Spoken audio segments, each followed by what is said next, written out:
O surto de ebola já atingiu dezenas de países nessa simulação da Organização das Nações Unidas. Enquanto nações como Tunísia, Congo e Sierra Leone enfrentam uma grave crise humanitária, as maiores potências do mundo discutem quem deve liberar a produção e a distribuição da vacina. Em meio às propostas de cooperação, disputas por protagonismo e interesses internacionais, uma pergunta permanece: quem será capaz de conduzir a resposta global antes que a crise se agrave? Bom dia, eu sou a Manuela da MTV e eu vim aqui acompanhar essa sessão da ONU para a gente poder ver a partir dos representantes dos países uma solução para esse problema que está sendo a ebola. Então acompanhe para ver mais. Que suas escolhas reflitam suas esperanças e não seus medos. Eu diria que esse é o dilema moderno, o dilema da atualidade, entre esperança e medo. Mas é justamente por acreditar na esperança que nós estamos aqui.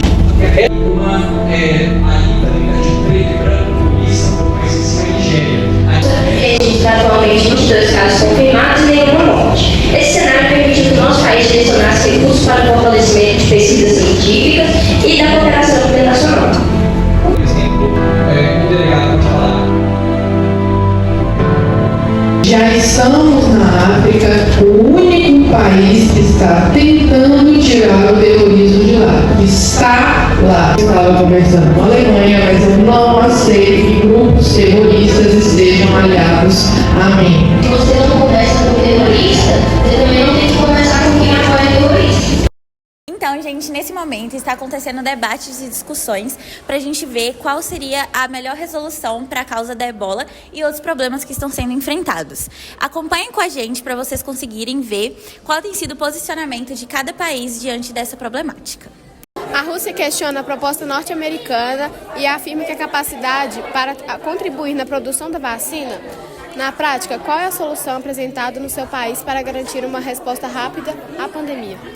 O nosso país ele já tem a vacina, ele tem duas, não dessa variante, mas ele já tem experiência, já é uma indústria farmacêutica que tem experiência com a produção da vacina, tanto da ebola quanto produção de vacina em larga escala. E todo mundo sabe que os Estados Unidos não é um país conhecido pela questão sanitária, não é um país que tem o costume de ajudar humanitariamente. Então a Rússia está tentando fazer com que os outros países enxerguem que os Estados Unidos vai querer algo em troca depois. Não é algo simples assim que ele vai produzir a vacina, porque primeiro ele não tem capacidade suficiente, segundo porque ele está passando por um impeachment. É uma situação complicada, querendo ou não. Então tem que estar sendo analisada a questão de um bloco, porque aí mais de um país produziria a vacina. Por isso que a gente está votando pela divisão da patente, porque aí cada país fica responsável por uma porcentagem da vacina. Os Estados Unidos lideram uma proposta internacional para produzir e distribuir a vacina. Como seu país responde às críticas de que essa iniciativa também pode ampliar sua influência política e econômica?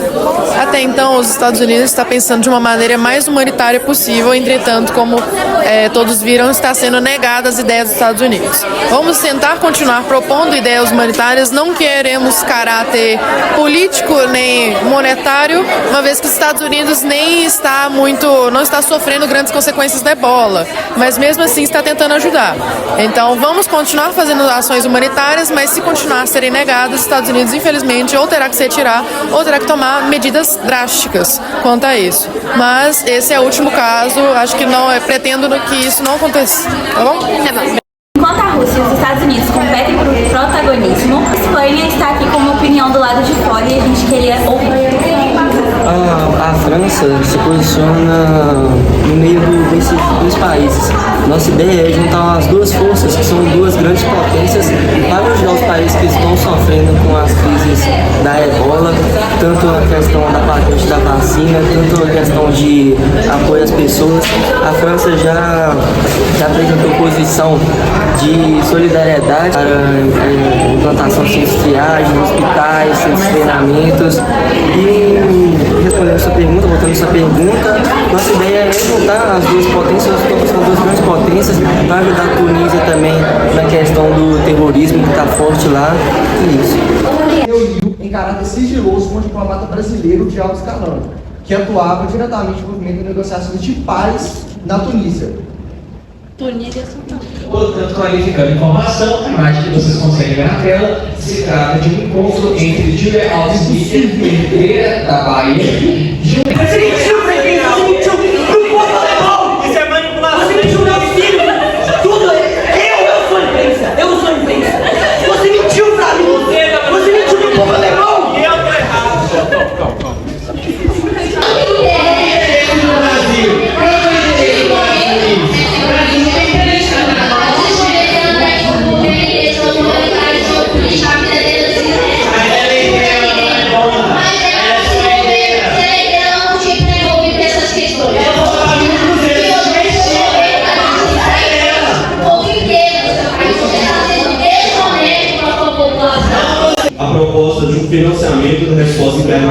para doações de comida, água, roupas e demais fontes de apoio para os países necessitados. A pauta que eu trouxe aqui foi a relação da Alemanha quanto reconhecer o Estado Islâmico como o governo atual da Tunísia.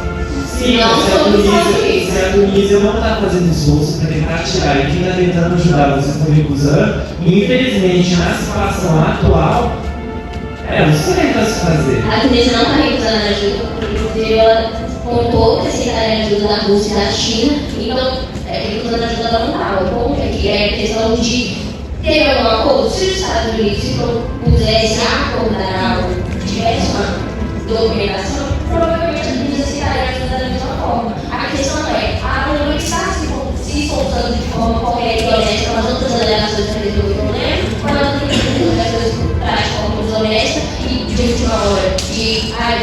Não foi desonesto, nem de última hora. Ninguém está tentando deveríamos parar de colocar o dedo no outro e tentar justificar as ações que estão sendo tomadas por ele de X ou Y e voltar realmente ao que importa, que é os pontos do debate sobre a crise internacional da ebola e a crise da migração. Que, mesmo que tenha agora as informações privilegiadas que recebemos, estamos fugindo do ponto principal. Em relação ao discurso de Serra Leoa, a delegação italiana concorda, e a delegação italiana propõe que, já que a Alemanha possui custos a pagar para a comunidade internacional, que a Alemanha pague proporcionalmente mais na construção dos centros e na ajuda humanitária do que os demais países.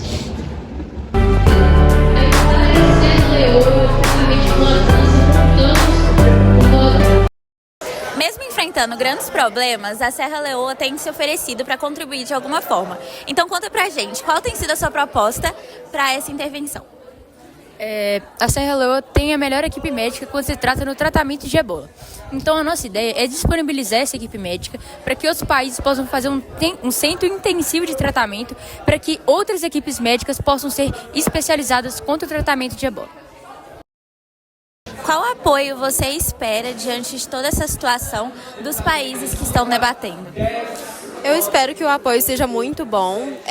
Todos os países parecem estar aptos, sim, a ajudar e com quantias significantes, porque a maioria estão presentes no top 10 do PIB, então são países com um poder aquisitivo bem grande. Então eu espero que o apoio seja muito bom e nós estamos percorrendo o debate para que todos saiam felizes nessa história. E nesse momento, quem tem sido esse apoio para você? A China. A China e a Rússia são meus maiores apoios, meus maiores aliados, que realmente estão percorrendo junto com a Tunísia e o continente africano. Muito obrigada.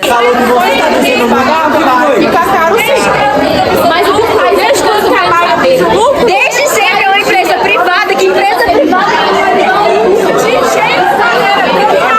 está visando a proposta de 20%. Entre a divisão primeiro você tem que resolver a sua questão com a sua empresa, que cada hora vai falar uma coisa. Eu sou um setor privado, eu só tenho meu amor, ser um setor privado que usa o monopólio do seu pai. Então, Alemanha, nos responda, por favor, qual tem sido o seu envolvimento financeiro de acordo com essa situação e essa problemática toda e o porquê disso ter sido tão polêmico diante disso tudo. Olha, até o momento só foi apresentado algumas propostas, ninguém aceitou nada ainda, a gente está tentando entrar em acordo, mas eu tenho interesse sim em ajudar do que for possível e a polêmica do que você perguntou foi a questão da Tunísia, dela ter sido 70% invadida e a Bayern não reconheceu como Estado soberano. Por mais que eu não tinha ciência dessas informações, hoje já é outro dia e a gente está dando prosseguimento e respondendo. De 300 milhões de doses sobrantes. Relembrando que quando esse cenário eu gostaria de perguntar exatamente.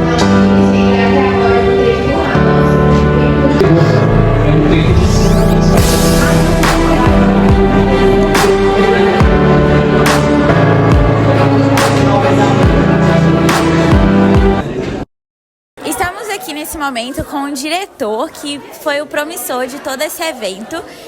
Queria parabenizar você por toda essa organização e por tudo que foi feito aqui. E também de fazer algumas perguntas. Se as suas expectativas foram supridas, qual que está sendo as suas expectativas para os próximos eventos que vai ser organizado por você e por toda a comissão. E também qual que foi a resolução do final desse evento. Estou muito feliz, agradecer a todo mundo. Eu acho que todas as expectativas foram correspondidas, né? Apesar do sufoco algumas vezes, mas deu tudo certo. A gente ainda tem muitos eventos pela frente, né? Vamos levar uma delegação ainda esse ano para Milhono. O objetivo é levar também para o ano que vem para outras simulações, inclusive simulações internacionais, para o Campeonato Brasileiro de Debates no ano que vem. E é muita coisa, né? A gente ainda tem alguns alunos do terceiro ano que talvez tenha sido a última oportunidade, outros do segundo ano que terão, e além de outras séries que ainda espero continuar com esse legado daqui para frente. No final, a resolução adotada, né, dividiu a patente entre 5 países mais a Bayer, criou um centro de coordenação internacional com novas rotas humanitárias e logística, e eles conseguiram também superar as crises. Muito obrigada e tchau. Sendo assim, a sessão extraordinária da Organização Mundial da Saúde acerca da crise de ebola, combate ao terrorismo internacional e proteção humanitária